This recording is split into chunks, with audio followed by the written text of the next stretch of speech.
From the other side of the Footlights, here is WHRO FM critic M.D. Ridge.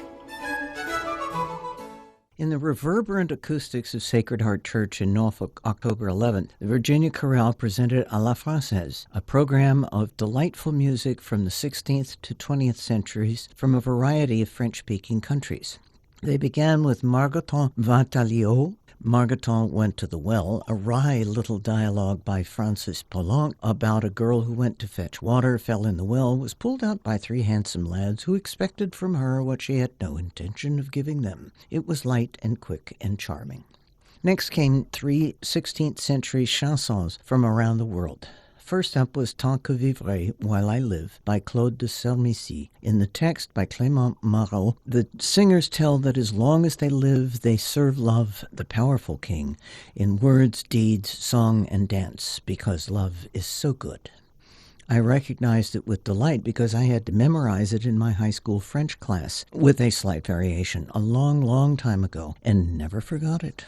Mille Regrets, A Thousand Regrets by Nicolas Gombert was a sad song of lost love with the chorale's voices weaving together and fading out. La la la, je ne l'ose dire, I shouldn't tell you, I'll tell you anyway, was a light, quick song about a man with a flagrantly unfaithful wife.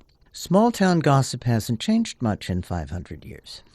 Three songs came from the 20th century French-speaking world. Le Pont Mirabeau, Mirabeau Bridge, boasted a text by French poet Guillaume Apollinaire from his collection Alcohol. Once again, love is lost like the water of the Seine flowing under the bridge, with a nice dissonance underscoring the word pain. But the poet remains as the chorale sings a long, floating note. A traditional folk song from the Auvergne was Le Baileur. The same melody, Bailero, was arranged for soprano and orchestra by Joseph Canteloube. In this lovely arrangement by Goff Richards, the sopranos rise up out of the choral fabric to precise high notes before falling back seamlessly into the choral sound. Tasty stuff. Haitian-born Sidney Guillaume, who now lives and composes in Los Angeles, wrote Trois Tambous, Three Drums, whose Haitian Creole text by Louis-Marie Celestin sings of a Sunday morning argument between three drums about whose sound was the most beautiful. But when they sang together, the sound was unforgettable. The tricky rhythms were joyful and lilting. The iconic French singer Edith Piaf's signature song was La Vie en Rose. Catherine Kelly was the soloist who brought a lovely, full, rich voice to the familiar song. The attractive arrangement by Norbert Ort wasn't overblown and had a wonderful la-la coda. Frank Martin was a Swiss composer who lived for many years in the Netherlands. He wrote his Mass for unaccompanied double choir in 1922-24, then put it away in a desk drawer for 40 years until around 1962 because it was a matter between himself and God. Its 5 movements are from the pre-Vatican II Roman Catholic Mass. The Kyrie began with women's voices echoing and overlapping. The second trope was very strong, and the third had rhythmic lightness coupled with a strong vocal sound. The Christe Eleison was a series of variations before returning to a Kyrie that plumbed the heights and depths. The Gloria built and fanned out with a nice, almost lilting falling line on Gratias agimus tibi, and then a beautiful pianissimo Jesu Christe.